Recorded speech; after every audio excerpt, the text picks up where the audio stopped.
Hello everyone, and welcome to round 5 of the DaveCam PPR iRacing League, and this is Tier 1. But I'd say it's technically Tier 1, but with an added boost, because this race will have two GTE classes. Instead of GTE, just GTE, we have GTE Pro, which is the previous Tier 1 drivers we had, plus some drivers from Tier 2, which are now the GTE AM class. So the way it works, it's basically how the World Endurance Championship has it. They're on the same track. Obviously, they're not on the same timings. They'll have their own class. The graphics should have it nicely. In-game, they have separate driver numbers. So the pro drivers have a number beginning with 1, and then two different numbers depending on what they picked. And the AM drivers have a number starting by 2 for them to be able to see each other and know who they're fighting with. Obviously, rules should be that anyone can fight with anyone, really. Obviously, LMP2 won't be fighting GTE, they'll just be zapping by. But in the case that GT AM is faster than GT Pro, they can in theory overtake them. So we might see a little bit of fighting between the GTs early on in the race, depending on how close they are on the start. But I think it should be pretty cool actually. Maybe we won't see GT Pro lap GT AM, depending on how big the gap is, but I think it should be pretty exciting anyways. So I think that it's given you enough time to read the pre-race info, but as it says there, the LMP2 Championship is in my opinion, pretty much decided. But anything can happen. Maybe the fight for second position might still be there, or maybe even for the lead. I have to calculate the points. For Pro, we've actually had not Damble. I will confirm that actually, just to make sure there's no wrong answers. Yes, we had Dan Bull win the second race in a row now. Chris Barrett comes second for the third time in a row, obviously after Bo Riggle's unlucky not being able to start glitch on iRacing. Why it happened, we're not sure, but it ended up being okay actually. For the drivers that actually were driving. It was quite an exciting race. LMP2 had a very interesting start procedure. Turn 1 was very interesting. We had collisions at the start, which is not the most common thing in these races, but it ended up being quite an exciting race, one of the most exciting. But now we're at Suzuka, a track that is known for multi-class being very difficult.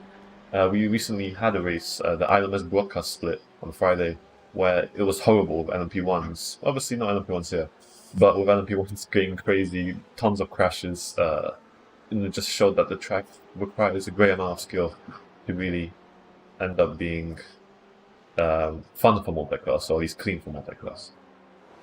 So with that said, let's see how our drivers are doing.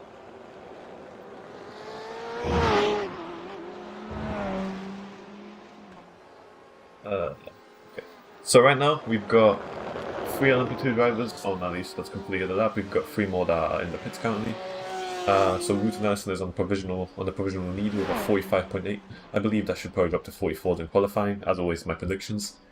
Chris Carr very close behind, under a 10th. And then for GT Pro, we've got Bo Riggle, dominant, 2.5 tenths ahead, with a 44.8. So I assume that'll be low 54s, possibly 53, depending on what their pace is right now and what stints they were doing. And obviously, we've got Dan Bull, our previous race winner, in P4, 6 tenths behind. So we would ideally want to improve. Obviously, we do know the Corvette is a very dominant car, and in the hands of the right driver, it can absolutely destroy everyone else. But it's not always the car that decides the race winner.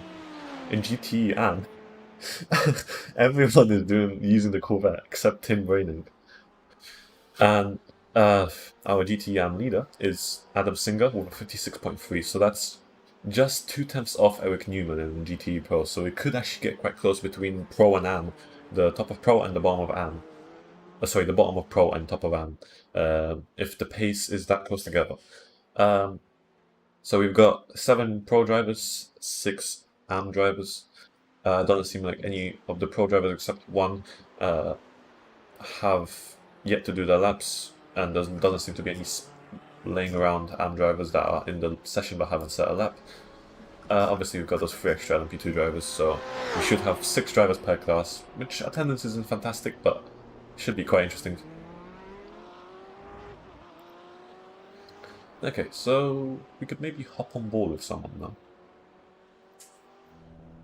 Oh, that's What happened to him? What happened to Chris Barrett?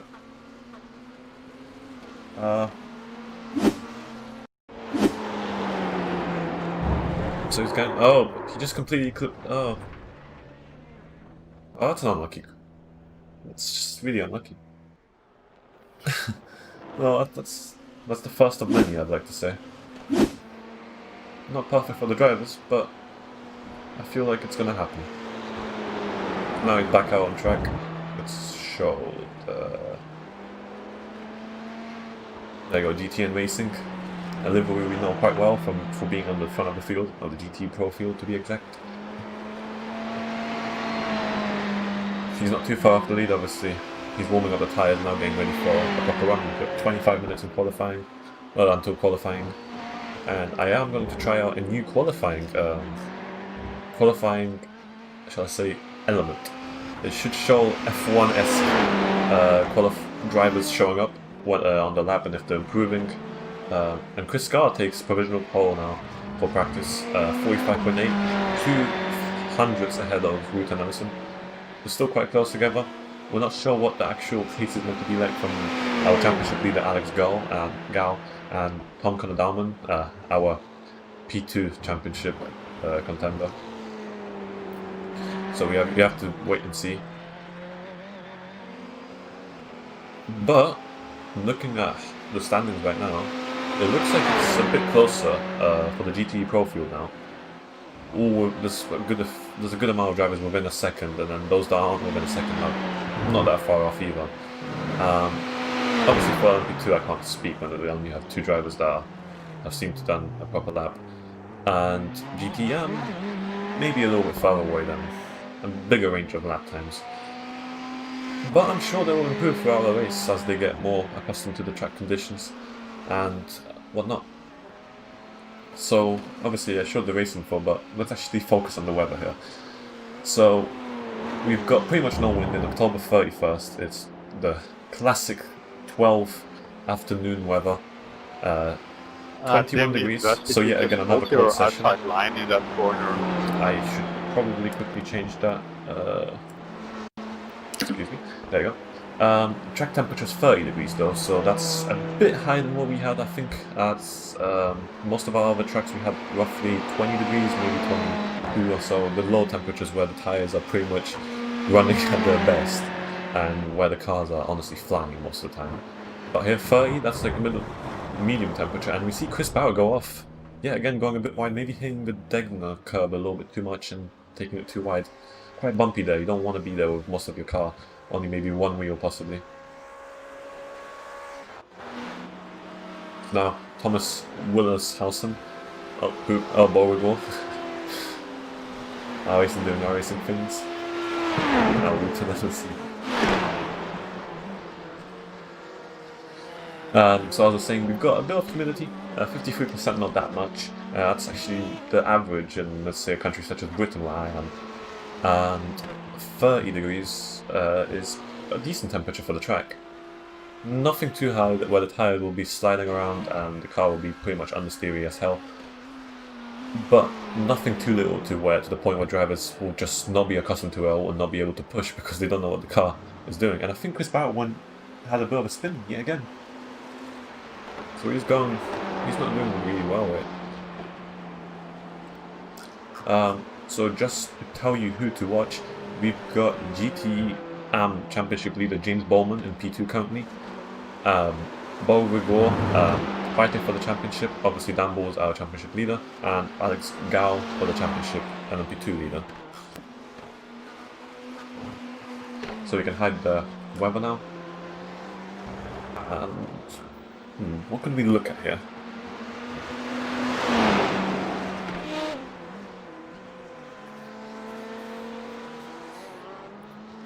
Let's have the track map open.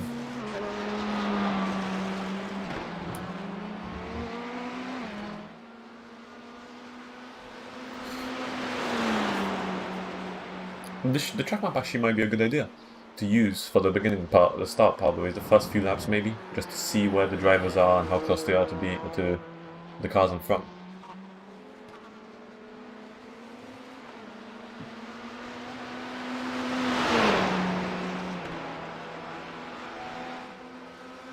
Ah, there you go.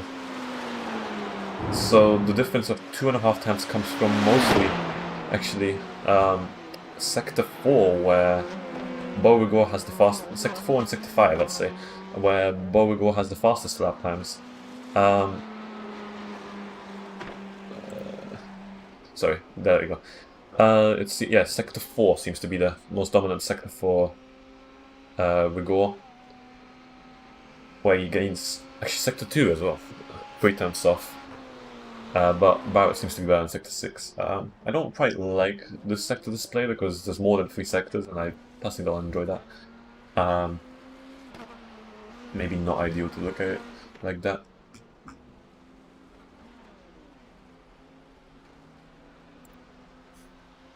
That would be an interesting delta, although it doesn't look that perfect.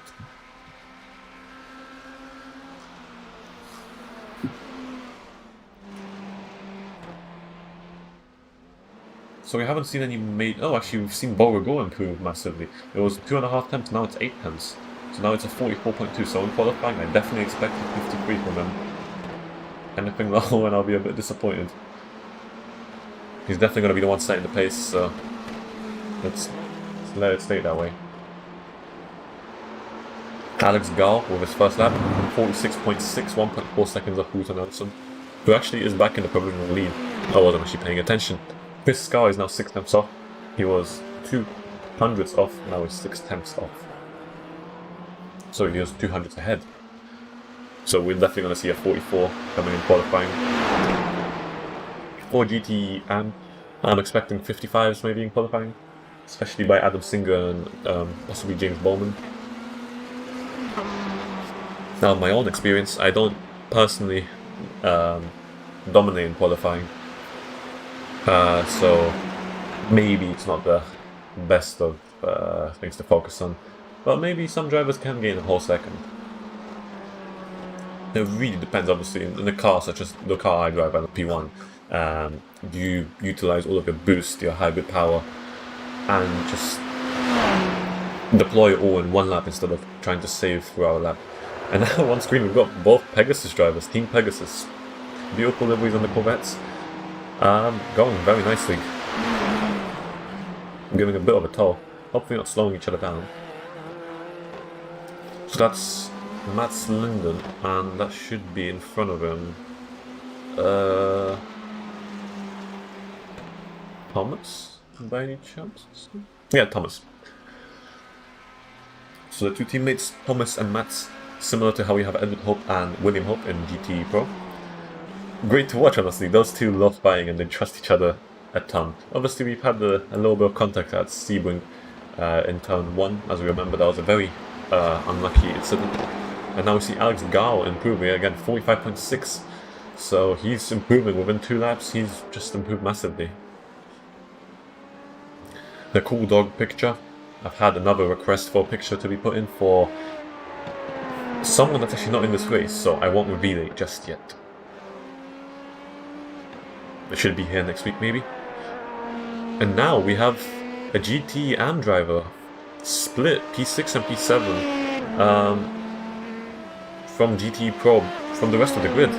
That's a 55.9, and now Adam Singer is in between Pro and AM drivers. And the way it will work in iRacing, because of the way it's set up and the way you can't actually split classes unless they're different cars, Adam Singer, if he does that again in qualifying, he will be starting ahead of GTE Pro drivers. And that's actually going to be very interesting to watch, because yes, technically,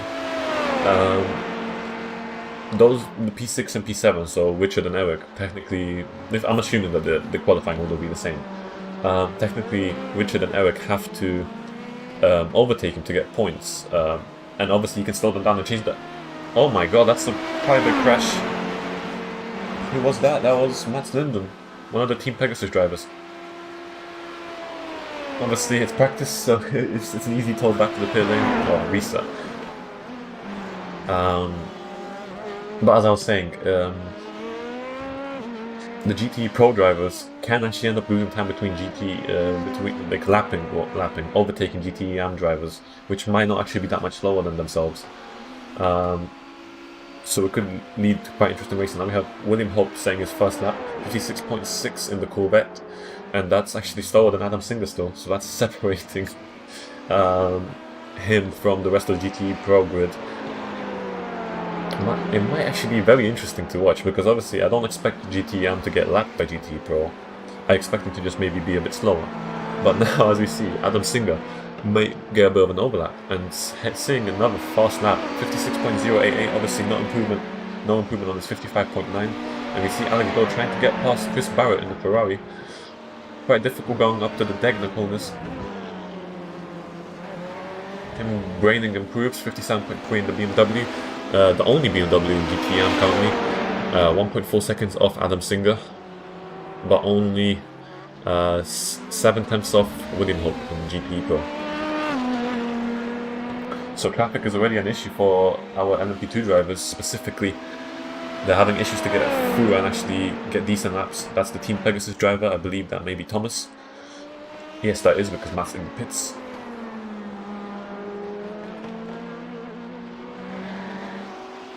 So as I was saying, you need absolute trust from every single driver, and absolute skill, shall I say, in letting the drivers through, the faster drivers through, the faster classes through maybe, safely. Because if you don't do it safely, there's going to be crashes. We've seen it before in ILMS specifically. It's going to be all over the place. And we've also seen it in IMSA, in the IMSA Sports Car Championship, which has Laguna Seca this race. And it's obviously not an oncoming track for IMSA. It's hectic, even though it's just LMP2 and GTE, and there's no LMP1s just coming in with their boost and attacking everyone. It's very hectic, because the faster class doesn't want to lose time lapping slower cars that aren't even fighting with them. But again, the GTEs specifically don't want to lose time or actually lose their race by getting punted or slowed down by an LMP2 that's diving into corners. So it's going to require a lot of trust and skill from especially the LMP2 drivers to get through safely. Obviously I don't expect GT and Pro to be lapping each other, so that's not going to be an issue, I don't think. But if we had GT3 drivers here, it would be a bit more scary, shall I say. So Alex Gao has yet to take provisional lead of the practice session. Obviously he got slowed down by, I believe it was Chris Barrett. And now we've got another GTM driver, that's 7 in GTM, 8 in GT Pro. And I believe we should have 6 altogether in LMP2. No, we've actually got 8 altogether in GT, in LMP2, sorry. 2 have yet to do the lap, be out on track. I've heard some sort of crash. I think it's okay though. Actually, that might have been P8. Someone in P8, so that must have been William Hope. Let's see what happened to him. Going into the hairpin, going a bit wide, too fast, and then into the grass. Coming back on track. Obviously safely, no sudden movements. And that's it. And then the lockup. Beauregard coming back on track. Going a little bit wide and, touching a bit of the gravel and then slowing down, obviously cancelling his lap now since it's invalidated. And that mistake may have cost him quite a bit of time. We might see quite a bit of that, especially in qualifying, where drivers just straight up abort their laps, obviously, if they go wide. We have 25 minutes, obviously, I believe it's 25 minutes or 4 laps, or 4 laps during 25 minutes. So if they abort 1 lap, they'll have 3 more to do and it'll be quicker for them. And even better maybe for the tyres, if they just restart and warm up. And William Hope's going a bit wide again. That's quite a deceptive corner, obviously. You're going mostly full throttle, at least in the prototypes. And on cold tyres it's actually very dangerous. You can get a bit of slide, even in the very high downforce LMP1s. It looks to be fine, obviously going a bit wide will cost them an incident point. Not sure exactly what the incident limit is, or if there is one. But it's not the best thing, it's not the best practice to have. Juka Aho improves 56.9, 9/10 off Adam Singer. He is just 3/10 off William Hope in GTE Pro. So William and Eric add that when we come to that. will both want to improve for qualifying and be ahead of at least the GTE drivers, even if they're far off the pace of GTE Pro, because getting slowed down by the AM drivers when it's honestly, when they're honestly not even fighting with them, for the points at least, won't be worth it to them. But it could be quite interesting to watch. If there's a crash in GTE Pro, GTM will be splitting the field.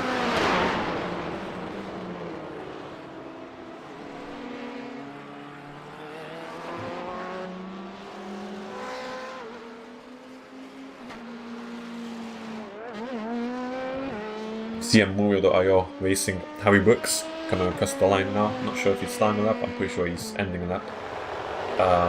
Yes, there we go. 3.6 seconds up, obviously that was his first lap. Now he should be pushing. He has a strong reputation for not actually being such a bad driver in the Tier 1 standings. And the livery looks fantastic with his teammate as well. So if I pull out the standings here, he is currently in P4 with 64 points, 2 points behind Wooten Ellison. So there's a nice fight for the third in the championship. Obviously second is quite far with 90 points, which is Tom Bauman. But Daniel J. Thomas, I believe his teammate in Morio.io Racing, is also there with 60 points. So there's a fight, there's a three-way fight for third position in the standings. So that's great to watch, really. These drivers are very good in the LMP2 field. Obviously, we've got Alex Gao, who's a lot faster. We just have to be truthful about it. He's a lot faster. So we have to resort to watching anyone else, such as Harry Brooks, Daniel J. Thomas, Tom Connor-Dowman, Jamie Lawrence, after the last race, to provide all the action for us, shall I say. All the GTE drivers, which I assume will continue to provide fantastic action like we've seen at Silverstone. That was absolutely fantastic racing. Quite a bit of controversy maybe even, after a few spins from the drivers, or maybe a bit of aggressive moves. Suzuka isn't one of those tracks that say that's necessarily easy or difficult to overtake though, so I'm interested to see what drivers come up with while trying to overtake other drivers. That's an issue with a driver named David Week is being absolutely bullied by the UI again. Let me just quickly fix that for him. Should be fixed, there we go. So he's 10 seconds down, slower than the GT and Pro leaders. But that's probably his first lap. Let's just hop on board and make sure he's doing fine. The PPR livery. Haven't seen him for a few races, but now he's here. We've seen him with a very unlucky disconnect, I believe, at Spa. So it's been a few races. Adam Banfield has joined the session and he's out on track right now. We're just waiting on Tom Connor-Dowman to submit a lap.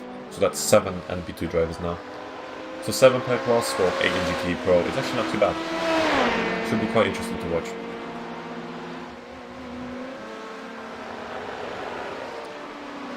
So coming down, 130R, obviously David Booth's trying to get past the Team Pegasus driver. I believe that may be Thomas Wilhausen. David Booth gets past, but obviously Thomas got a bit of a luck up there. No, maybe Matt's actually.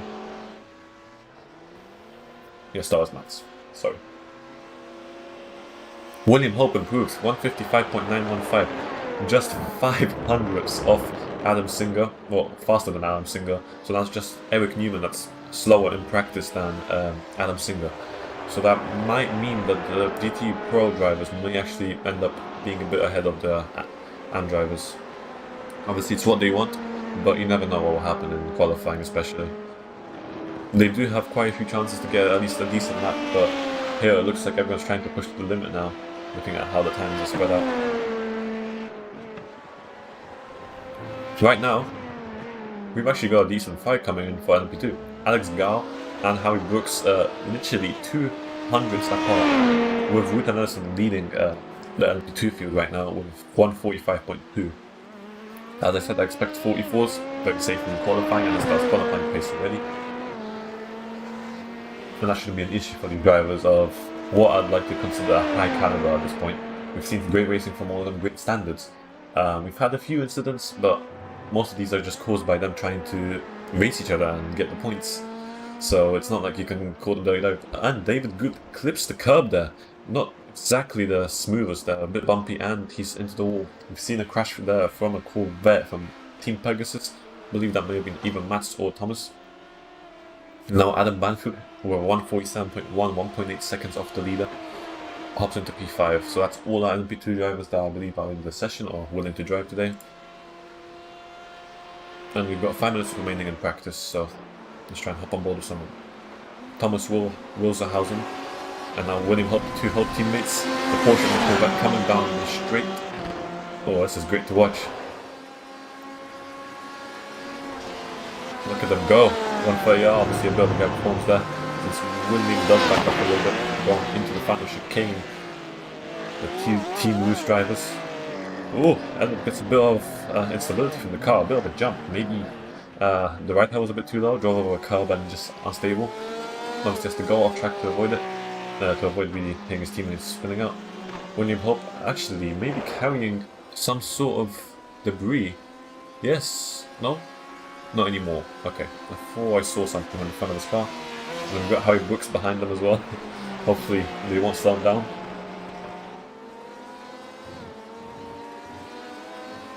And he goes by quickly. William lets him by, now going into the S's. Let's see how Harry Brooks decides to do it, and we see Edward Hope let him by nicely. I don't know if we'll see that sort of etiquette in the race, but I'd like to hope so. I mean, as an LMP1 driver that's done multiple races, including the top split on Friday,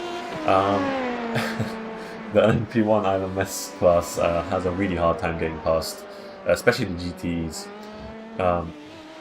Actually, no, not especially GTEs. Both classes are fairly difficult. I don't think these are difficult because they're as fast as us on straights, while the GTEs are quite slow through the corners, or can get a bit of understeer and can get very scary through the S's especially. And then just a tiny bit of damage, maybe a light tap, and you're going to be losing boost and just top speed really. And that's you can't be losing top speed when you're lapping LMP2s. But that's not an issue when you've got only LMP2 and GTE drivers. All they have is just a pure driving skill, and maybe a bit of the tactics with the tow. They could maybe try and harvest as much slipstream from the GTEs before they overtake them. Obviously, it's not much of a tactic, that's more of a driving choice. Most drivers tend to stay very close behind the GTEs until they can make the move. It's the most conventional thing to do. Not the most conventional, sorry, the most convenient.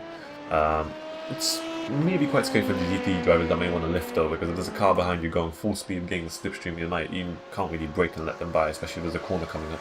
You have to wait for them to pull out and pull out to the side and try and dive in and make the overtake. So we haven't seen any new leaders take the spots for each of the classes. Maybe just gradual improvements, nothing remarkable. Everyone seems to be playing in the race-based practice more like.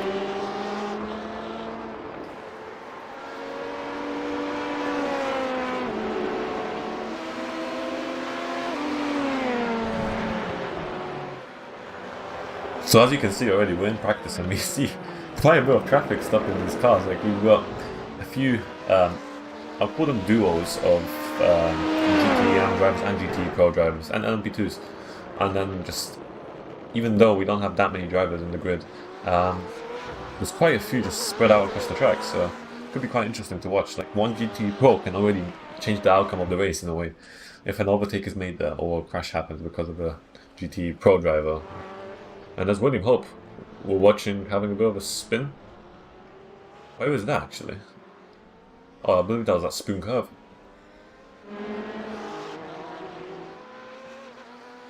So Dambo, our previous race winner, or back-to-back race winner actually, driving his BMW as always, the classic black and pink livery, hoping to maybe get another win today. Obviously Beauregard looks to be very good high spirits and very good pace, so it might be a challenge, but who doesn't love a good challenge?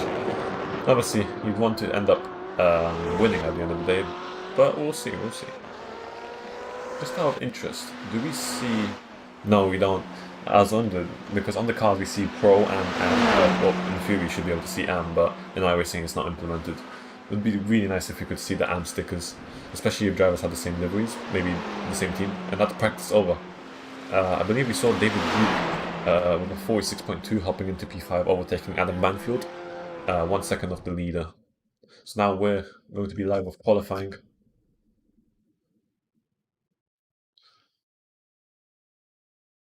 Just waiting for the drivers to start coming out on track. I don't think I'll be able to show the results yet again. I'm not sure exactly why it happens.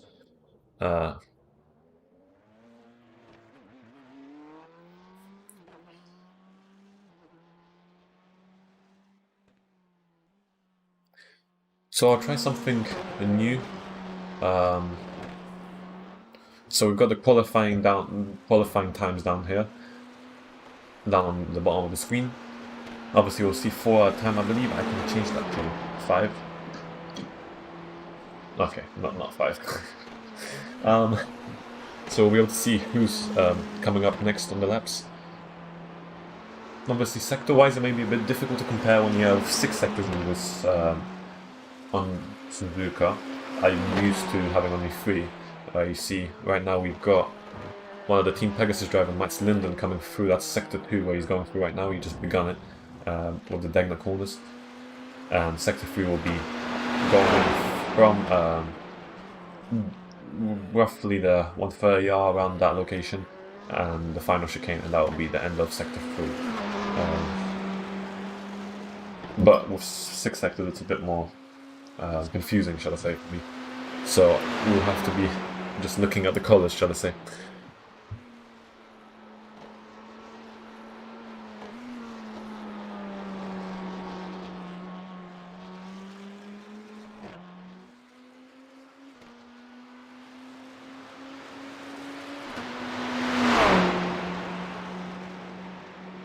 So ideally, we'd have everyone in one qualifying session.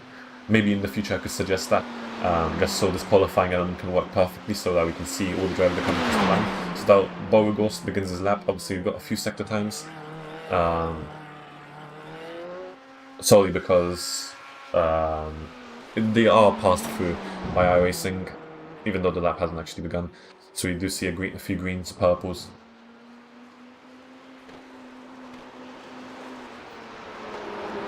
So we're seeing a lot of drivers beginning their laps now.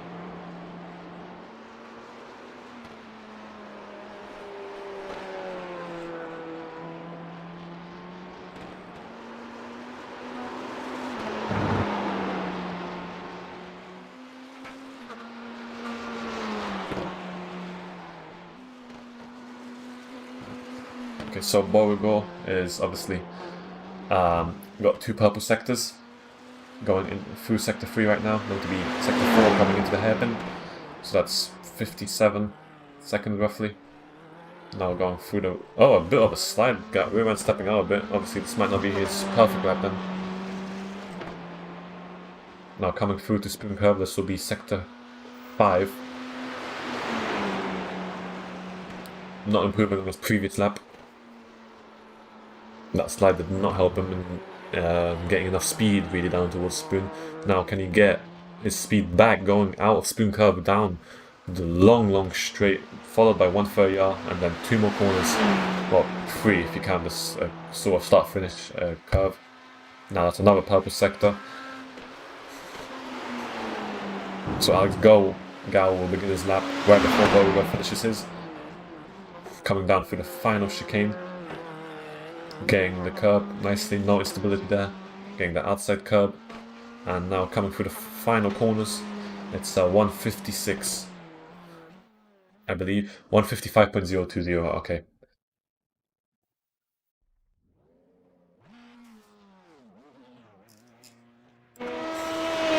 So I've got the reference lap for all of the drivers. We see Chris Barrett take provisional pole 54.999.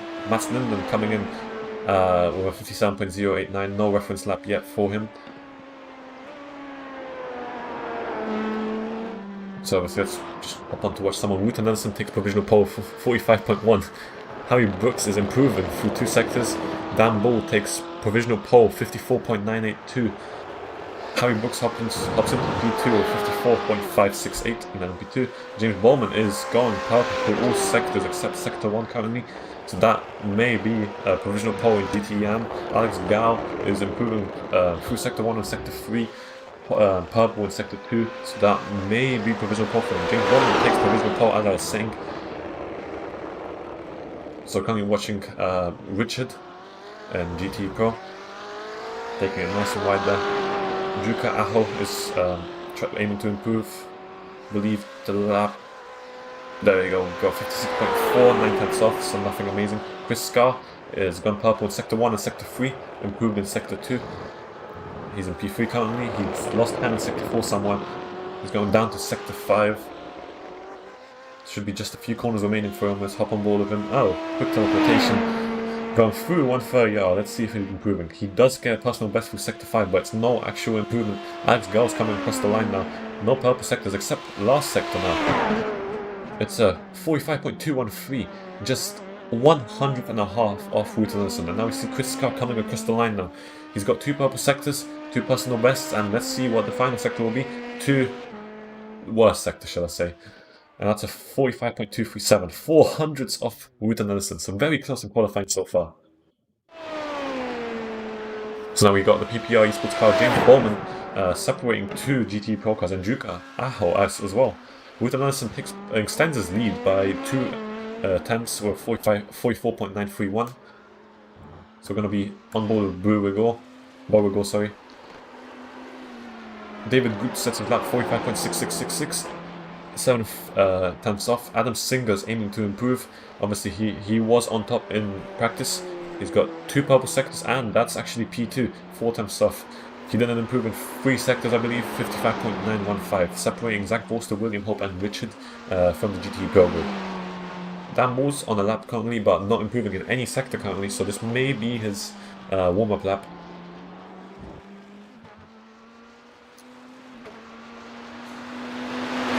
Lurkak Minus is preparing to start a lap, I believe. Juka Aho is currently on the lap as well, coming towards the end of it now. 57.3, gets a purple, sector 6, maybe an improvement. 56.291, yes, that's an improvement, 7 tenths off now. James Bond. Alex Gall, purple in sector 1 and sector 2, personal best in sector 3, and another personal best in sector 5, coming towards the end of the lap. As we're watching Beauregard going through Spoon Curve, exiting now onto the straight. Adam Banfield going personal bests in sector 1 to sector 3 and sector 5. Eric Newman also improving, obviously no reference lap for him for some reason. Beauregard actually has purple sector 3, but no improvements on the other sectors so far. Let's see where he places himself. David Good with a purple sector 4, so we've seen a lot of purples from various different drivers.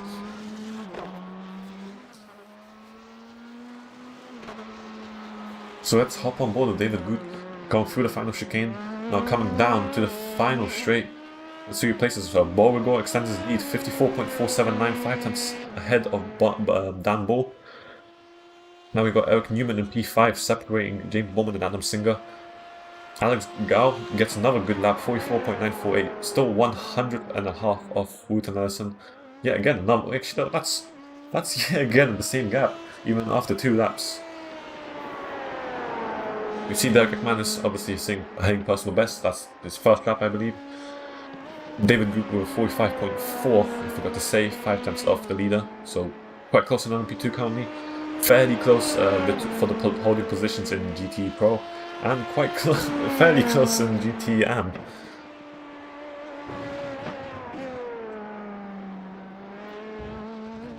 No one seems to be currently hitting any purples in the coming up laps. Derek McManus sets his banker lap 47.4. He should be starting his first lap now. Wooten Anderson, our provisional pole sitter, is currently doing his out lap, so we'll sit on board with him as he starts his new lap. Zach Vorster, personal best in sector 5 and sector 4 and sector 5, going to be starting his first lap now.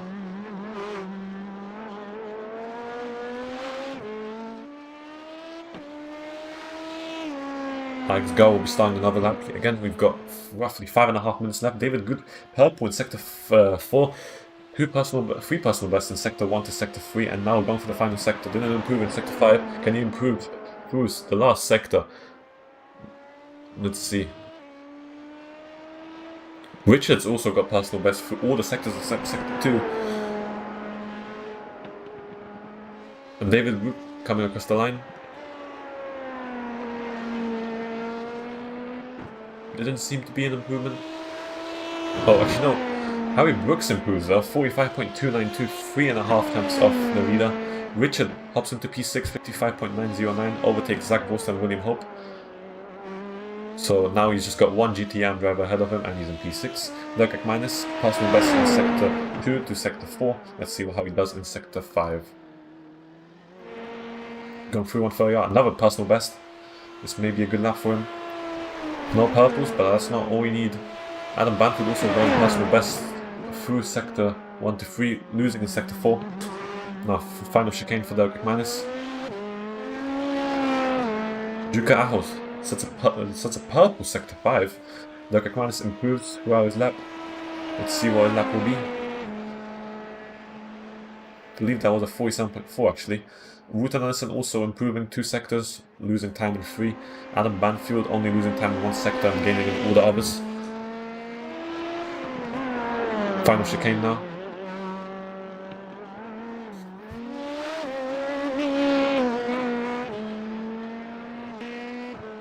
We've also got Wouter Nelson coming across the line. Wouter Nelson extends his lead, 44.908, nearly dropping into the 44.8, but not yet. Not just yet. So I'm just looking, doesn't seem like there's that many drivers currently out on laps. Zach Vorster hops into P5, drops Eric and Richard down, 55.626, just got one small 1/10 ahead GTM driver. Chris Barrett improving in Sector 4. He may try to snatch pole, obviously it's still quite far, maybe he has another lap after this. Top on board again, going down through 130 currently. Using all the track limits, hopefully that wasn't invalidated now through the final chicane.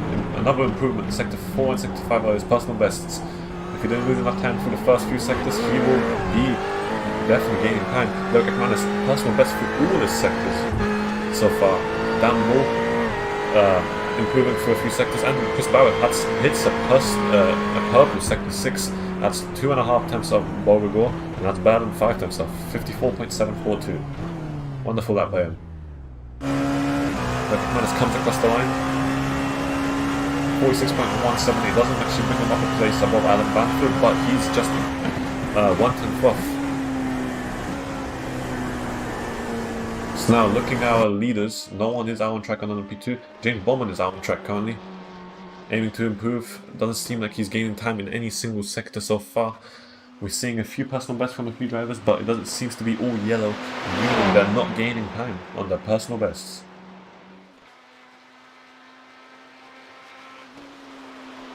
Zach Vorster gained time in 2 sectors. Well, if he didn't lose enough time in the other 3, he will be ahead of James Bowman probably. We actually got a Craig Serbs shop livery on by James Bowman.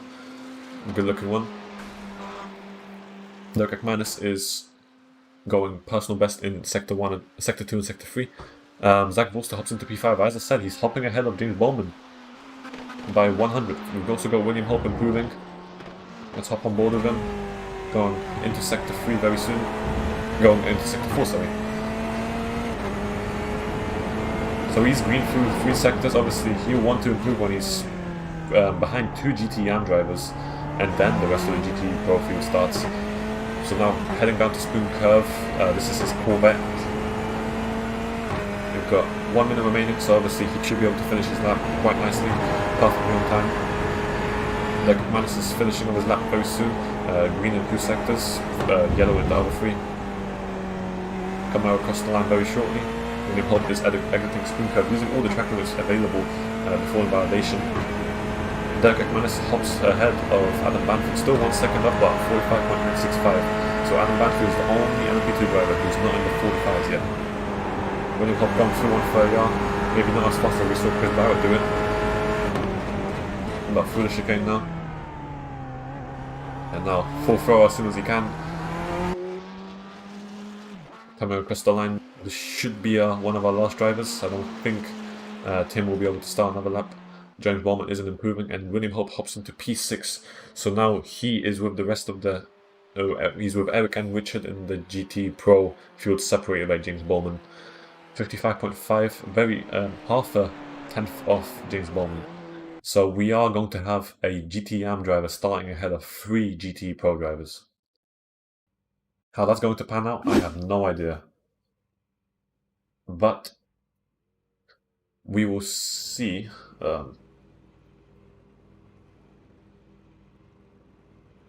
Sorry. There we go. So we've got Wouter Nelson on pole with a 44.908. Alex Gull alongside him on the first row, just 300s, nearly 400s off. Chris Scar and Harry Brooks taking the second row, 3 tenths, both of them off. David Good for PPR, Esports, and Derek McManus, I believe, for PPR as well. Half a second and 1 second off, respectively. Adam Banfield, 1.1 seconds off for PPR, Esports, and Tom Conadam, who didn't set a lap, and we didn't see him in practice at all on the 4th row. Now going through GTE Pro, you've got Beauregard, 154.479, followed by Chris Barrett, GTN Racing, and Alpine Stars go Geodesic Racing for Beauregard, sorry. 2.5 tenths off for Chris Barrett. For the second row, we've got Dan Bull, iRacing.gg Esports, half a second off, and Edward Hope for Team Loose, 8 tenths off. On the third row, we've got Zach Borster, SKB Racing, I'd assume, 1 second off, and William Hope starting behind Edward Hope, the 2 teammates for Team Loose as well, 1 second off. Obviously, half a second between Zach Vorster and William Hope. Eric Newman for Exodus Racing Esports, 1.2 seconds off, and Richard ending the GT Pro Grid on the 4th row, 1.4 seconds off. And now into GT Am we go. We've got James Bowman, 155.504. That's ahead of 3 GT Pro drivers, if I remember correctly. Adam Singer, 4 tenths off. Juka Ahu and Mats Linden on the 4th row, at least for GT Am. Rehabu and Team Pegasus Racing, 7 and 0.7 and 1.5 seconds off respectively. Team Braining for Heavy Metal Racing, 1.7 seconds off. And Thomas Wilserhausen, a similar style, starting behind his teammate, similar to the Hope teammates. And Carl Edward on the 4th row of GT Am with no lap time set. So I was a bit slow there, my bad. We should be starting the race very shortly. Obviously, very short start. And we are going to see them go green. Wouter Nelson leads up the field into turn 1 and start finish straight. Alex Go will be looking to chase after him. And we are green. Wouter Nelson gets a good start. Alex Go doesn't seem to be able to attack him into turn 1. We don't see a crash in LMP2. Let's follow them through. We see the GT drivers coming down the straight now. Tom Conadam and Kyle Edward are not racing. James Bowman is still ahead of 3 GT Pro drivers, and now that's changed. James Bowman is overtaken by William Hope into, I'd assume, turn 1. Doesn't seem like there was any crashes so far. Let's see how GT Pro is doing. Coming through nicely. Harry Brooks loses a few positions. I may have just missed something. He's still 1 second off, so it doesn't seem like there was a crash, maybe just a bit of an off track. Beauregard is already 7 tenths ahead of Chris Barrett, so very good start for him. Obviously, he'd want to increase that a bit more. Going into sector 3, and we see Derek McManus. Something happened to Derek McManus. We also got the GT Am grid. It seems to be coming through nicely. All the Corvettes and the one BMW coming down into the hairpin. Seems to be quite clean. No contact with most drivers. No spins. Very clean start from everyone. So now let's see what happened to Derek McManus.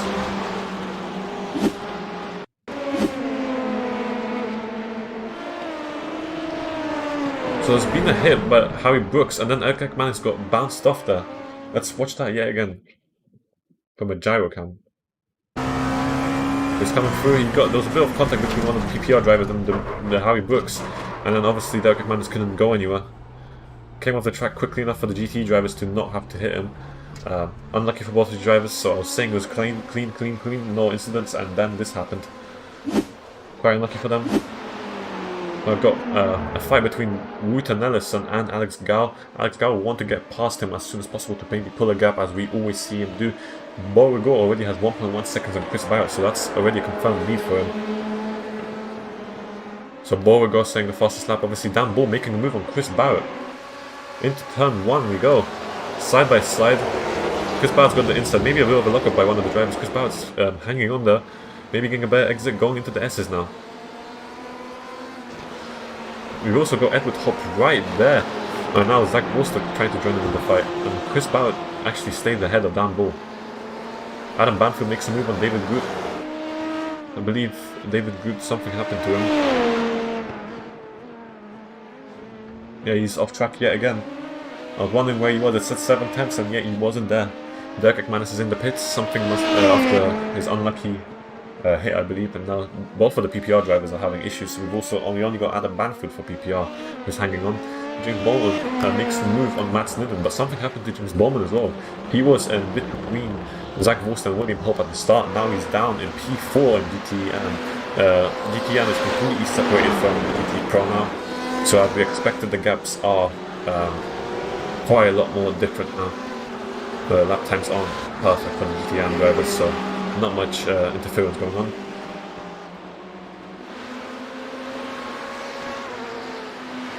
So let's see.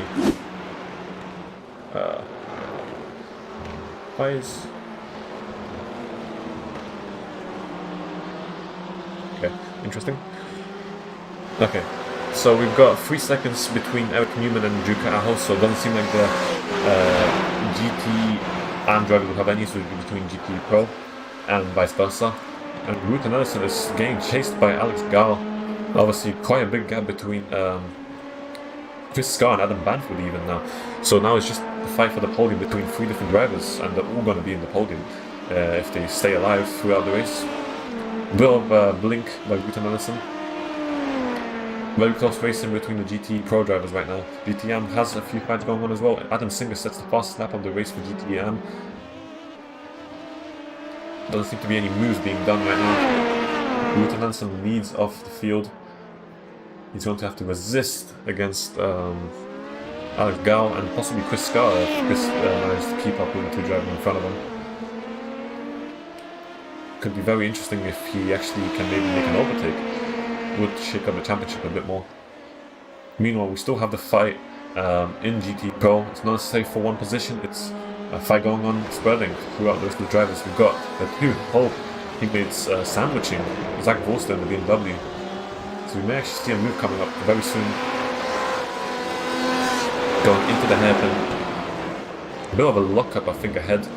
Maybe Dan Bull or... Yeah, Dan Bull actually staying behind Chris Barrett. Getting very close to his rear.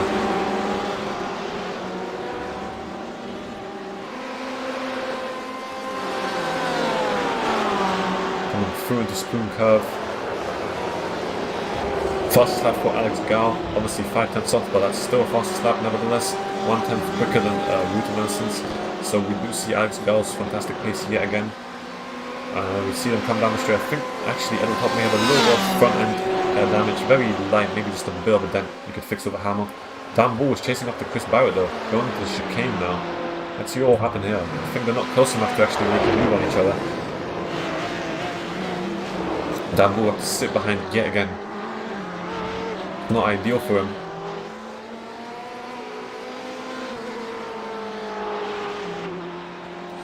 He's not close enough and very hard to keep up. And now Alex Gall, someone I actually talked to about why it was so difficult at Seaman, for instance, to keep up with Tom Kanadama when he was in the temporary lead. And he told me aero rush, so that's where we may see this yet again, where it's very difficult, especially for the S's, where you may gain a lot of time, but you just can't make a move. It's too difficult and too dangerous.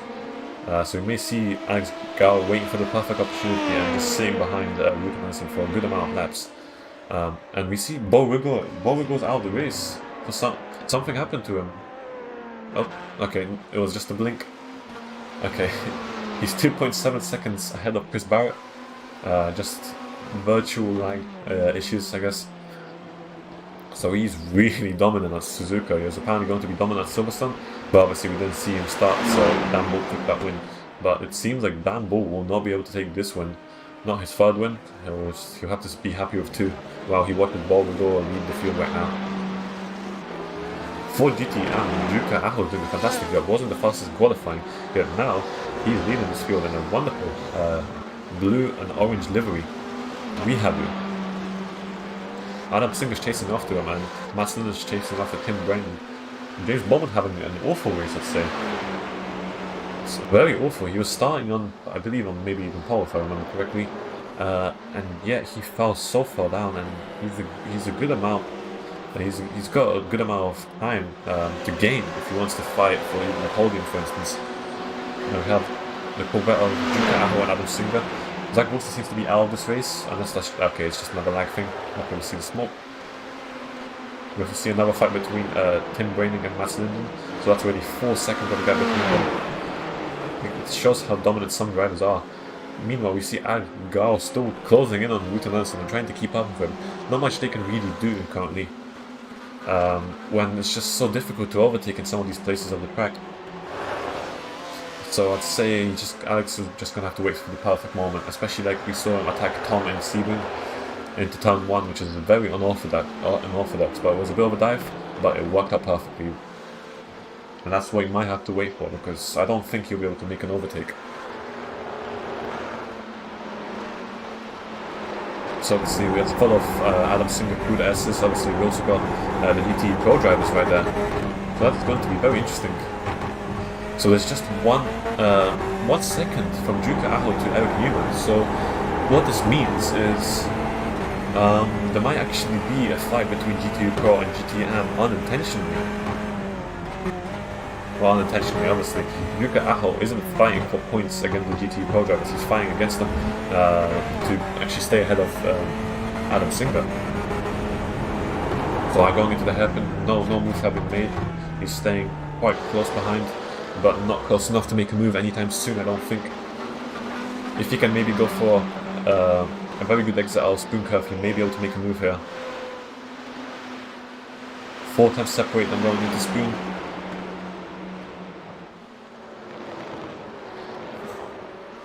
Jukaho maybe going a little bit wider there. Can you get a good exit? Seems like Jukaho got a bit of a worse exit here. So he's going to have to defend against Adam Singer, but I don't think he'll be able to be close enough. Maybe he can go for a dive into the chicane. Breaks a bit early, and Jukaho extends, gains a good 2 attempts there. Now he's going to have to wait for another chance to make a move. Obviously, you don't want to go for every single opportunity there is, but some opportunities may be worth taking, even if they're a bit risky. Meanwhile, we've got James Bowman trying to fight back up the field possibly. Trying to make a move on Thomas Wilserhausen now. Going maybe a bit too deep into the chicane. Coming out now. He'll have a slipstream going down the start finish straight, but it looks like he got a really poor exit, so he won't be able to benefit from it too much right now. No benefit. No incentive to make a move really. Meanwhile, Alex Gao is not really losing time, and 24 seconds until the first GTE backmarkers appear, and this will be Bowman and actually Rosenhausen. So some excellent fighting, and Matt Linden is now still chasing up Tim Braining, and Jukaho and Adam Singer continuing their sort of lap time scrap, because obviously there's no actual fighting going on yet.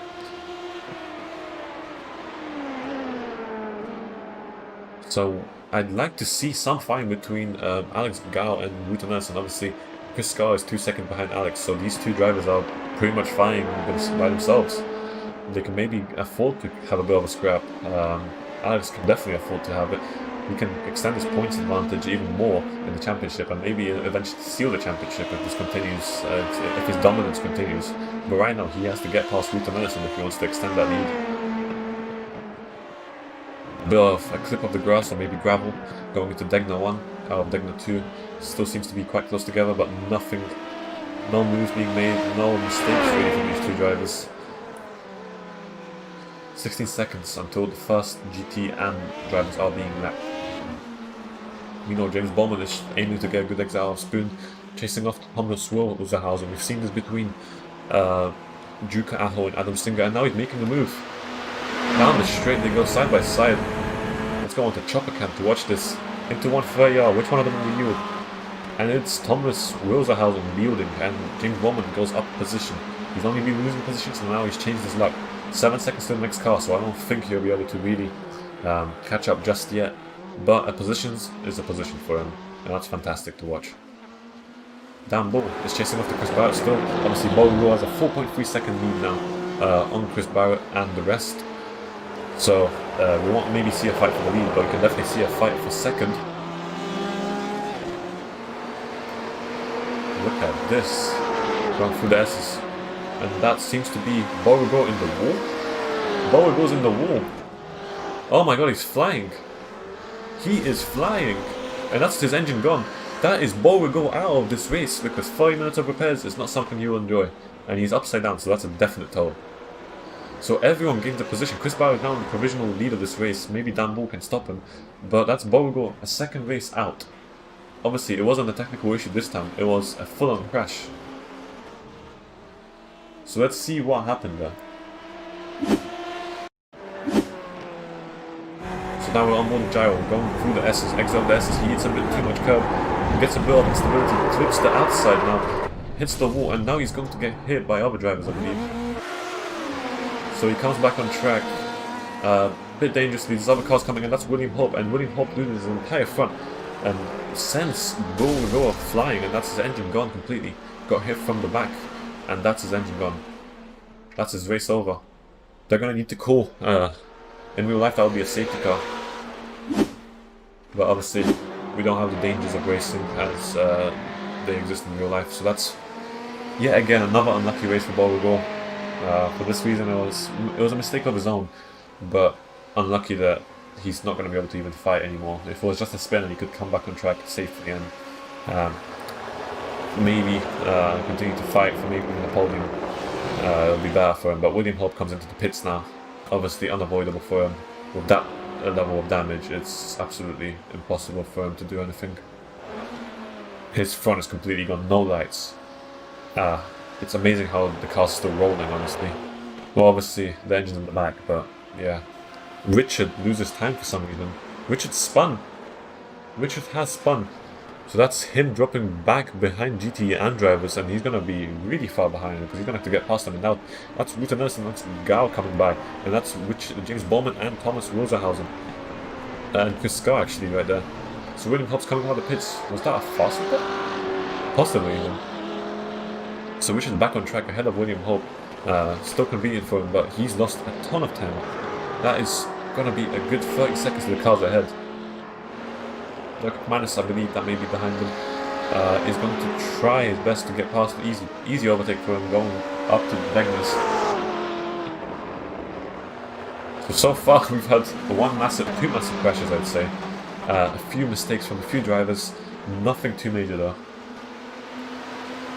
So Beauregard is not going to be able to take the championship lead, even with this fantastic pace, which is very disappointing, but it just goes to show how consistent you have to be and just not make mistakes to maybe even to be able to be the championship leader, even if you have fantastic pace. So now we see Juka Aho and Adam Singer are going to have a scrap very soon, but we also have Eric Newman in the GT Pro field ahead of them, which may actually screw up their plans. I'm not sure what's going to happen here. So obviously it's lower than our cars right now. So I've got Newman ahead, 1.3 seconds ahead of Adam Singer. Obviously Juka Aho is a bit further ahead of him, so that's half a second. We see Ruta Nelson and Adam and Ives Go having a bit of a scrap, side by side going into turn 1. Now Go coming up into the S's, the trading. Ives Go has a bit of a slide, the rear end steps out a tiny bit and he actually concedes the position. The outside line may not have ideal grip there, and we got on a throw a bit too early, but now there's traffic, they're going to have to lap full. Let's see on the gyro camera what's going on here. Going around the outside of Adam Singer, now separating Juka Aho. Juka Aho and Adam Newman are the last two remaining cars. We see Ruta Nelson come by, and now Atsgar will get to come by. Going to Becken Pools, going to have to brake quite hard with 4 Eric Newman. So now Juka Aho and Adam Singer will actually gain some time, or lose some time to Eric Newman, so maybe a bit safer for them. But we still see the fight between Atsgar and Ruta Nelson continue. Fantastic racing here. So close between them. We've also seen I believe it was Harry Brooks make an overtake. Yeah, Adam Banfield lost some time. I think he went off track for a few seconds. Now going down through spoon curve, coming round, down the straight, a very long straight. Alex Go getting a bit of traction loss. He's trying to push his hardest now in the slipstream. 3 times, now he's gaining. Look at that time gain. Half a time, sorry. That's 2.5 times. Going down to Shigan. We've also got 2 times separating Dan Ball and Chris Barrett. We see Edward Hope boxing, maybe an undercut attempt for the lead of this race actually. Now they're going nearly side by side. I think Dan Ball actually had to lift there a bit late to the fight. But we also see Alex Gao coming in, and there's Zach Wolster that's slowing him down. Comes through actually safely. Alex Gao had to go for the dive there, quite dangerous.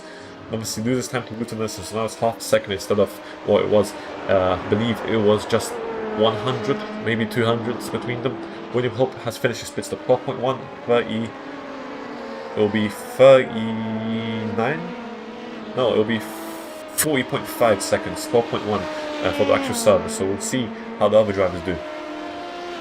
We've seen fantastic strategy option by Dan Bull actually. That was a fantastic choice by him. I believe William Hope is out of this race. When did that happen?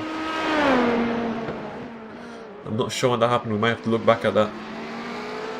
William Hope is completely out of this race.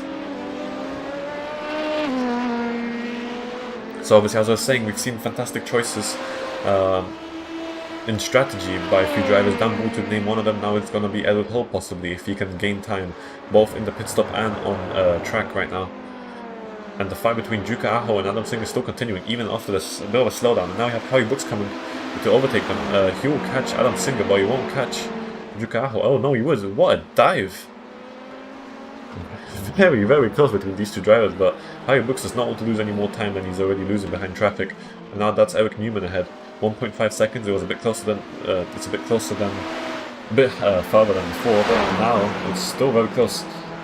Maybe Juka can get a bit of a slipstream there from Eric Newman. You also see a PPR car behind, and now Chris Barrett's coming into the pits. So remember, it was 12.1 and 40.5. So now he's coming into the pits. We will watch his pit service as there's currently not really any fights going on. We have Alex Gao still chasing after Walter Nelson, and Zach Wolster takes P2 right now. Dan Bull takes the provisional lead. But Chris Barrett's coming all the way in to the end of the pit lane. Eric Newman overtakes him as well, Juka Aho, and he's falling down the GTM grid, so he may have to overtake these drivers. Edward Hope is also slowly closing in. James Bowman boxes in. Maybe an undercut attempt on the rest of the drivers in GTM, and maybe even Pro. 12.2, so that's 1/10 slower than Edward, and now 41.2, so that's roughly 3/4 of a second lost. Edward Hope is going to stay behind him, but may actually be some time gained from where he was before. We'll see though. 2.4 seconds separate them, so I think Edward is staying roughly where he was. I'm not exactly sure. We won't be able to check really. So now James Bowman actually. His pit stop seems to be quite long. Did something happen to him? 41, 42. That's a very long pit stop.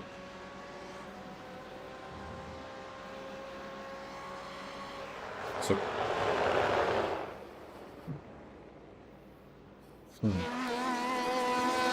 so we've got a 2-second gap to Chris Barrett between these two drivers, so Edward's gaining a little bit.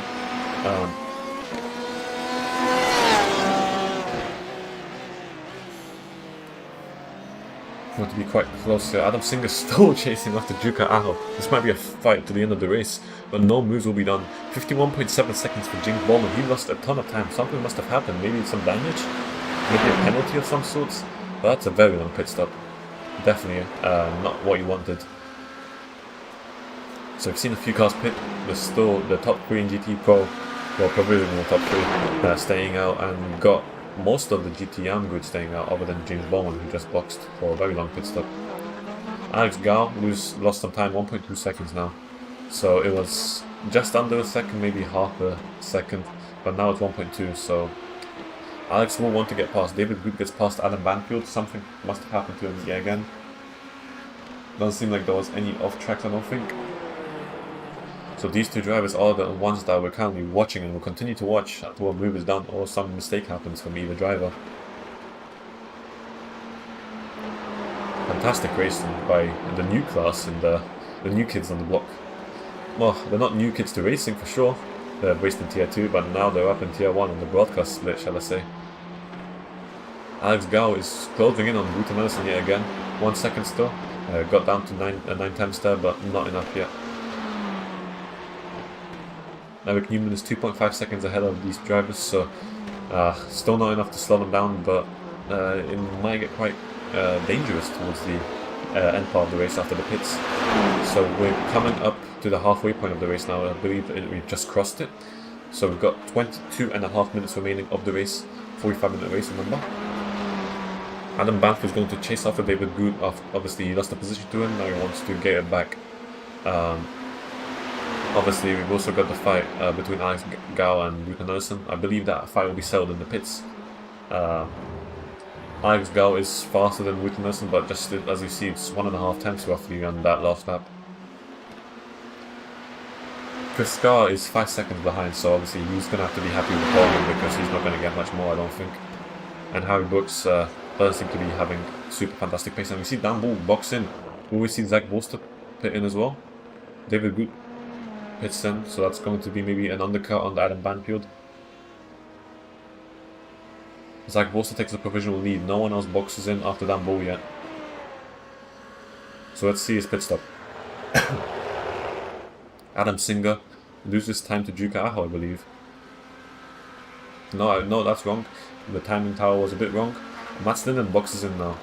So the second GTM driver, we see Dan Bull with 10.1, so that's 2 seconds quicker than Edward Hobbs, so he's definitely going to come out ahead. 38.350, that's far faster. Now we see him come out of Chris Barrett. Look at that time gain. Another fantastic strategy by Dan Bull, and it did not work out for Edward Hobbs after all. I was hoping it would, but it did not. So Adam Singer is currently still chasing after Juka Aho, and David Good comes out right behind Adam Banfield. So these two drivers... Oh, sorry. What am I saying? The timing tower is wrong. That's a bit awkward. So Harry Brooks is apparently out of this race. How true is that? He seems to be disconnected. So he'll be falling down the orders, very shortly. So while Guter Nelson comes into the pits. Why am I not able to see it? Oh, sorry. There you are. Chris Scar and Alex Gao stay out for another lap, possibly.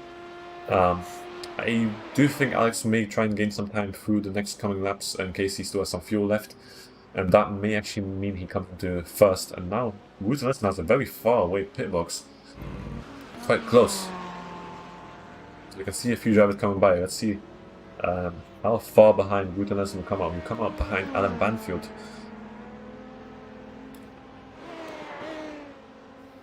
So the pit stop seems to be quite long, 18.6 for LMP2.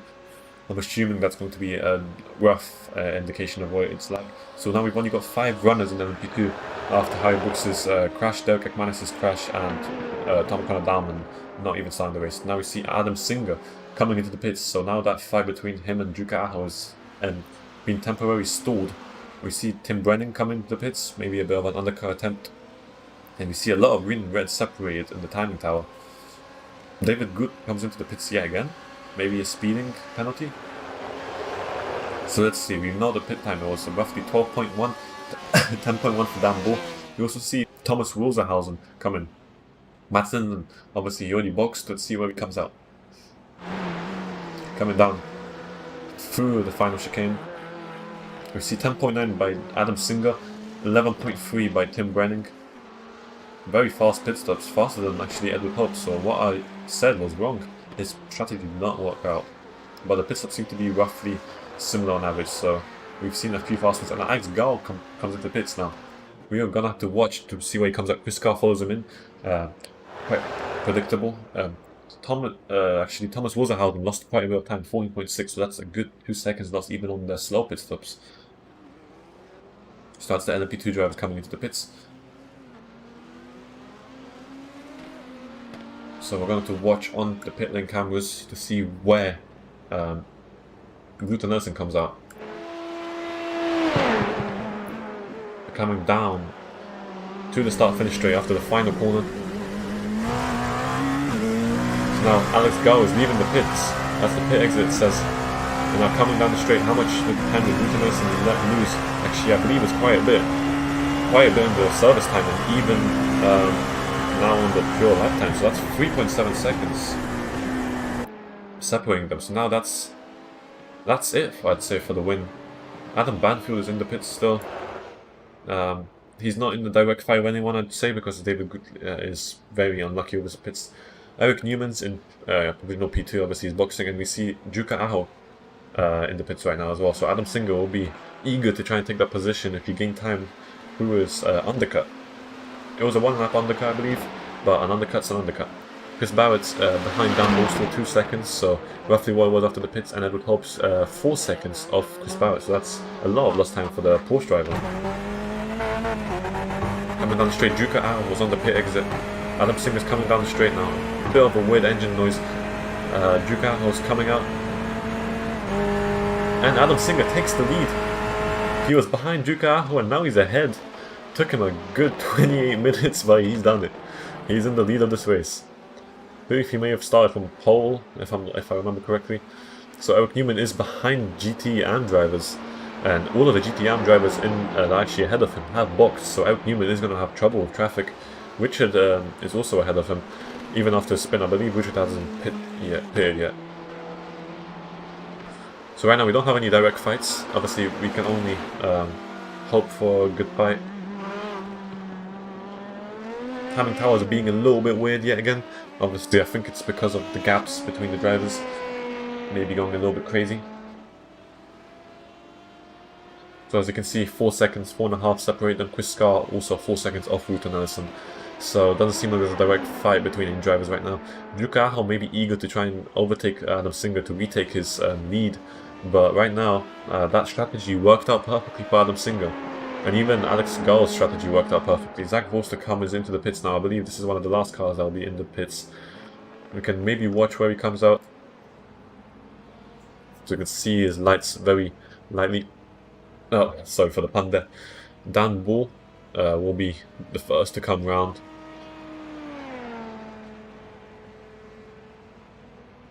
We see that's Dan Bull coming round right now, overtaking Zach Vorster, and that will also be Chris Barrett overtaking him. Can Edward Hope overtake him? Yes, he can. So 12.4, a bit slower than Edward Hope's pit stop, and he's going to come out behind all of them. And before he actually gets to the pit exit line, he can't accelerate. So that's a good 6 seconds behind, maybe even 7. That's 7. So the poor lad will have to try his best to catch up in 15 minutes. Meanwhile, Chris Barrow is slowly closing in on Dan Bull. It was a little over 2 seconds, I'd say, but now it's 1.8, so maybe a few times per lap. Let's see the lap time history. Sorry. There you go. So, ignore lap 11 and lap 13, that was the pits laps, but it does seem like Dan Bull is trading laps with Chris Barrow, but he's just a little bit faster in lap 14 and lap 15, not that much. He loses 2 tenths. So Chris Barrett may actually be able to get the lead here. Obviously you have to make the overtake quick, very nice and quick actually, because 15 minutes remaining, 40 minutes now. And he actually has to catch up, make the move, and try and stay ahead until the end of the race. And I don't know, 2 seconds is not that easy to close in, especially when you have drivers of very similar pace. Meanwhile, Adam Singer is slowly extending his gap on Juka Aho, so that means Adam Singer may actually be able to win GT&AM class. Alex Gao, as expected, he's pulling away slowly, although that gap of 4 seconds doesn't seem to be increasing that much. 3.9 currently, but I don't think it will necessarily be decreasing at any point. So right now we've literally got no fights. No fights to watch. Tim Graining seems to be out of this race. No, it's just a bit of lag as always. So while we're waiting, let's see what happened to William Hope. I believe he crashed. Yes. Not exactly sure where, so let's watch it back. Coming down there, that is the S's.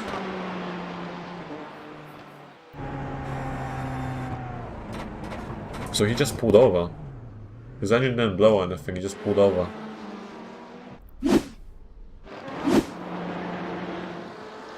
Not exactly sure what happened there then. We're going to have to assume it was a mechanical retirement. And, oh my god, Adam Singer is improving on his personal best. Juka Aho is losing time, a lot of time now. That's roughly half a second in one lap.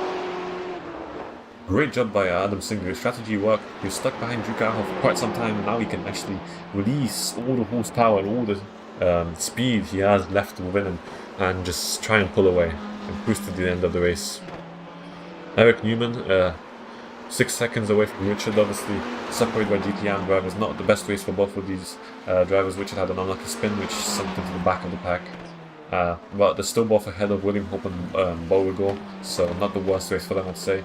They're not last, it just lasted the runners. Mats Linden chasing after Tim still.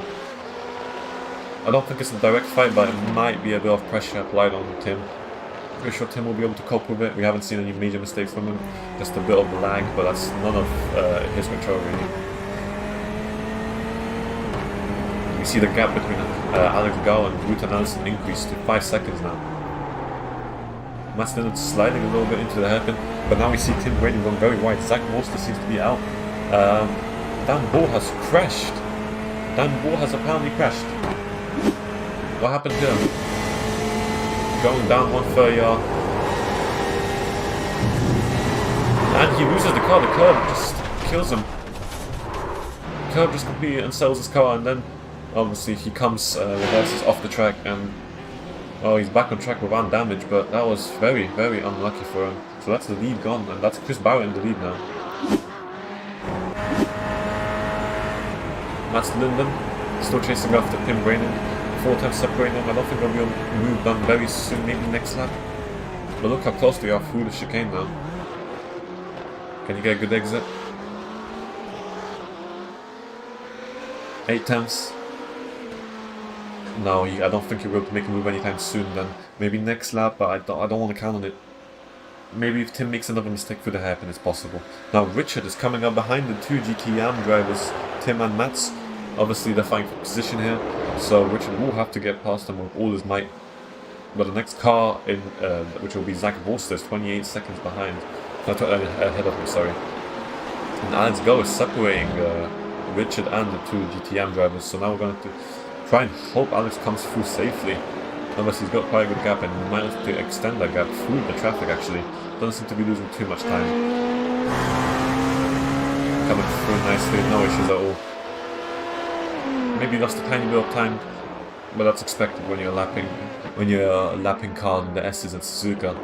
It seemed to be quite a clean race, so as I was expecting. Well, no, actually no. Contrary to my expectations, I was expecting a bit more contact between drivers, maybe issues. Like an Iron Mess especially.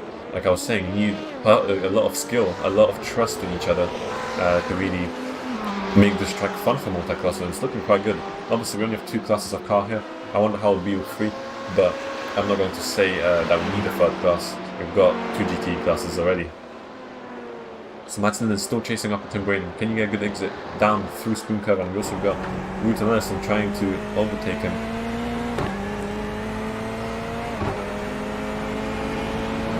There you go, easy overtake for Ruta. Obviously may have lost a bit of time trying to get the slipstream from him.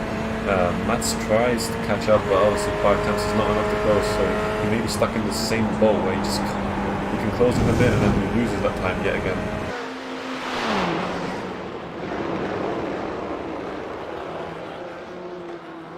Adam Singer lost a bit of time on Juka Aho, so maybe inconsistent lap times from both of the drivers. One time Juka was faster, one time Adam was faster, and now it's going to be maybe trading that.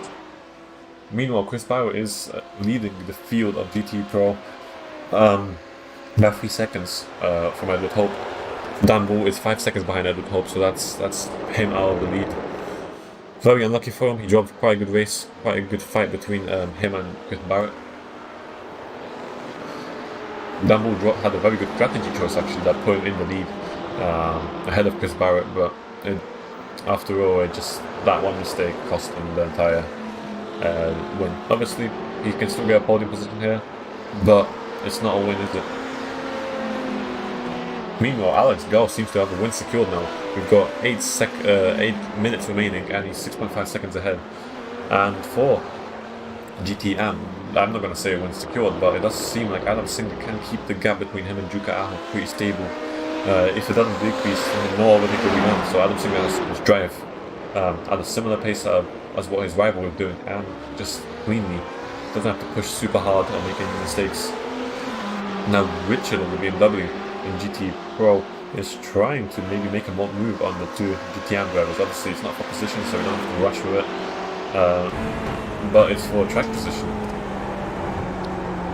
Zach Buster's blinking a bit. So it's sent out, but obviously that's just him disappearing for a moment. I think Edward Hobbs gaining a little bit of time on Chris Barrett now. Not too much, and I think it'll be enough to actually close the gap before the end of the race. But very close between the 3 GTE drivers, 2 GTE and 1 GTE Pro, 2 BMWs and a Corvette in the middle of the sandwich. Oh, that's Tim Brady going a little bit wide. Can actually Mats Linder make a move here? The BMW is quite fast in the straights, but obviously with reduced engine power, this may be a bit better for the Corvette. And wow, Tim Brady's pulling away even after his slow chicane exit. No move can be done here. Dan Bull loses a position. What happened to Dan Bull? I'm not exactly sure what happened here. It says he went off track, but it's all going wrong for him here now. He was in the lead after fantastic pit strategy, and that's Alex Gall coming around, who's having quite a good race today. But as I was saying, Dan Bull's having quite a bad race today.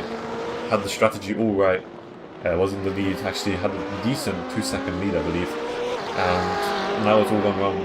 He was in P3, maybe still got the podium position, but now he's in P4. But lucky for Zach Buster, he's going to get a podium, so that's fantastic for him. He didn't really have to fight with Dan Bull at all. You just have to wait for him to make a mistake. Meanwhile, Mats Linder is still chasing after Tim Brady. Going into the hairpin now, going very close. Now we also see Richard behind. This is going to be a great fight for third. It's going down to the spoon curve now. So I think Mats should probably go for maybe a bit of a wider entry just to get a faster exit. But not lose too much time on the entry. Richard's all over Mats Linder as well. Maybe, hopefully he won't ruin the fight, but Tim Brady pulls away yet again on the exit. Maybe through the chicane can Mats Linder make a move, or on the exit of the chicane to be exact. Richard is not close enough to make a move either. It seems like Mats Linder gained some time through 130R, now going into the chicane. We've got 5 minutes remaining. Blocker from Tim Brady, and now look at Mats Linder, he's so close to him. 3/10, but it's very close. Can you get the slipstream and the good exit? It seems like the BMW is pulling away again. Maybe a high downforce setup on Mats Linder's car and a lower downforce setup for Tim Brady. But he cannot make a move here. Meanwhile, Richard's going to be making a move on in. Look at that, dive into turn 1. Very clean move. Mats Linder doesn't fight him, obviously doesn't want to lose too much time. If Richard can slow down Tim Brady, Mats maybe can get by, but it doesn't seem like he'll be able to get by just by pure pace here. He's got the pace through the corners, he doesn't have the pace on the straights, as it seems. Chris Bauer does seem to have the pace for the leader right now, as the leader right now, because he's 3.6 seconds ahead of Edward Hope. That was 6 seconds compared to the last 2 laps maybe, where it was just under 3 seconds between them. And now Edward Hope seems to lose some time, 4.3, it was just 3 seconds, now it's 4.3. Juka Aho is actually closing the gap to Adam Singh. I was hoping that Adam Singh will be able to keep that gap stable, but it does seem like Juka won't let this win run away from him that easily. He will fight to the end. We've got 3.5 minutes remaining, so that should be 2 laps. And I feel like these two will fight to the end. Can Juka Aho close the gap until at least the final lap and maybe make a move then? 9 tenths separate them right now. Can he close in a bit more?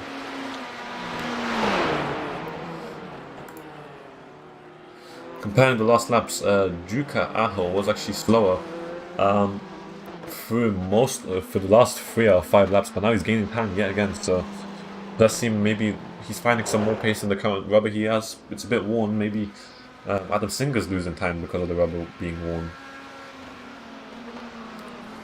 But we do have quite a few drivers out. Looking at it, we've got 3 GT Pro drivers, 2 GT AM drivers, and 3 LMP2 drivers. So the grid went from 8, 7 to just being 5, 5, and 5 actually. Quite unlucky for a few drivers. There wasn't much of contact. It's just maybe disconnects or people retiring just from reasons we don't really know. Suzuka with 8 times behind, now 9. I don't think he'll be able to catch up, but we're gonna have to follow this fight a bit more. Obviously, we don't have that much time left now. Mats Linden will be chasing after Tim Braining. Richard's gonna be making a move here. Will Richard make a move here? Through Degner 1 they go, side by side. I've never seen that move before. Through Degner 2, and now Mats Linden will be all over Tim Braining. Will he make a move? Will he make a move? Going to the hairpin. No dive coming in from Mats Linden, but he'll try and get a good exit out of the corner. Obviously Tim Braining took a bit of an inside line. Doesn't seem like Mats Linden can capitalise on the lost time between the fight between Richard and Tim. Very good racing between these two though. Richard, very ambitious move, and it ended up he made it stick. Obviously, they don't want to fight too hard, but Richard does end up being ahead of most of the GT grid, even after his unlucky spin. So now we're coming down to just under, just about 1 minute remaining. And Edward Hope has gained time back on Chris Barrett, quite a bit of time actually. Something must have happened, but I don't think it'll be enough. I know I said I don't think, but I don't think in 1 minute or 1 lap really can you gain that much time. Meanwhile, we've got these 5 tenths. I believe Mats Linden could actually make a move if he plays his cards right. Gaining time on the exit of the corner. Look at that closing speed. Well, not that much of a closing speed now on the BMW has ramped up its engine really. On the exit of the corner, it's really, Mats Linden can really make a move, but on the straight, on the rest of the straight, the top speed department really, the BMW is really unstoppable by Tim. It must be some kind of lower level setup or something. 4 tenths separate them, now going through the S's. Richard's pulling away, so Richard's got a very strong pace compared to the GTE and the holding drivers. And that's the race over. Let's see what Alex Go is coming through the final corner. He will win his another race. This will be his 5th win in a row. Come across the line. Rutan will have to be happy with 2nd. He drove a great race, but he just wasn't fast enough.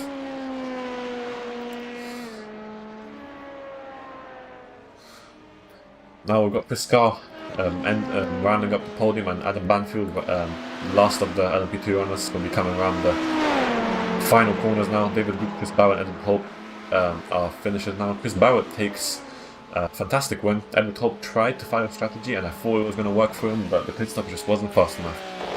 He did end up gaining some time towards the end though. A great race by him.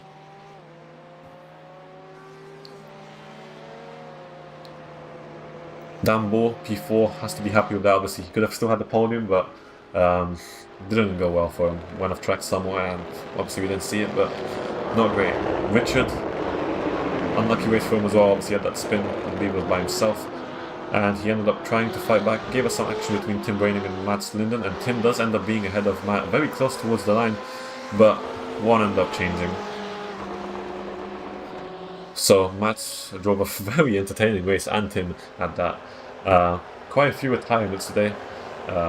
Beauregard, very unlucky race for him. Obviously it was his own mistake where he spun, and then he got rammed by William Hope. William Hope ended up retiring, probably because of that.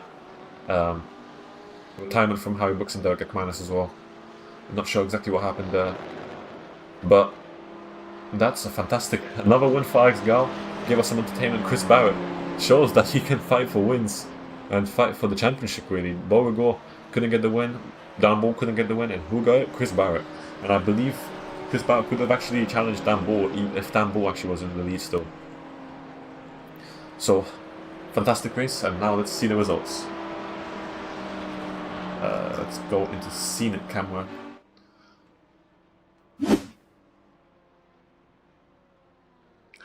Obviously. So for LMP2, we've got Alex Go for Satellite Racing, another win. This man is unstoppable with pace and just his racing. Wouter Nelson has to be happy with the second step of the podium, 10 seconds off, and Chris Scarr, 17 seconds off, rounds off the podium. Then Adam Banfield rounds off the runners. David Gutten P5, Harry Brooks, Derek McManus, Tom Connor-Dalman. Actually, sorry, David Gutt was one of the runners, obviously a lap down. So unlucky race for Tom Connor-Dalman didn't actually participate. Derek McManus had an unlucky race, had some contact. Harry Brooks retired a bit later, and David Good ended up having an unlucky race as well. So for GT Pro now, we've got Chris Barrett taking a win. Fantastic win for his Ferrari and his team. Edward Hope for Team Loose, 1.6 seconds off. Got quite close towards the end, but his strategy didn't end up working out. He got that undercut, but his pit service just wasn't fast enough. Zach Bolster in P3 could have been Dan Boulder actually, but Zach Bolster just drove a consistent race, didn't make mistakes, and ended up 10 seconds off, yes, but that's a podium for him. Dan Boulder in P4, unlucky race. He could have had the win here, he could have had the podium here at least. 18 seconds up after his unlucky, I call them mistakes. Richard, MP5, unlucky spin, but he ended up driving quite a good race and continuing to race even though he knew that he's not going to get much more points. 46 seconds off, nearly 47. Eric Newman didn't end up finishing this race, I believe. 4 laps down. William Hope and Bo Rigor ended up in contact and ended up with very damaged cars, so they ended up with mechanical retirement. For GTEM, we've got a fantastic win from Adam Singer. Juka has to settle for P2, 2.3 seconds off. Very good fight between these two. Adam Singer ended up on top due to his fantastic strategy and actually pace, good enough pace to keep Juka Aho behind. Tim Braining and Maslinen had another fantastic fight. Just a few tenths between them, but 22, 23 seconds off the leaders. Thomas Wolzerhausen, 52 seconds up, so not the ideal race he imagined, and James Bowman and Carl Edward. Carl Edward didn't start the race at all. James Bowman had an unlucky race. I believe he started from pole actually, or somewhere at the start at the front, and ended up dropping very fast. So unlucky race for him. And that's it for the standings. Make sure Tier 1 drivers make sure to check the standings and see where you stand. No pun intended. And we'll see you next week at, it should be another fantastic track. I apologize, I'm not ready for this. It will be Road Atlanta. That at night, actually. That is one track that we cannot miss. I tried to drive at that track and it just did not go well. So I'm expecting a lot of practice from all the drivers to try and not make mistakes, and I'm hoping that there won't be much contact between these drivers. And that's it for the race. Another great race. Maybe not as intense as Silverstone, for instance, but thank you all for watching, and thank you all for the sponsors, PPR, Esports, DaveCam, Dalman Caravaning for sponsoring this league, and PPR. And thank you for all the organisers for making this possible, and all the drivers for being here and being a part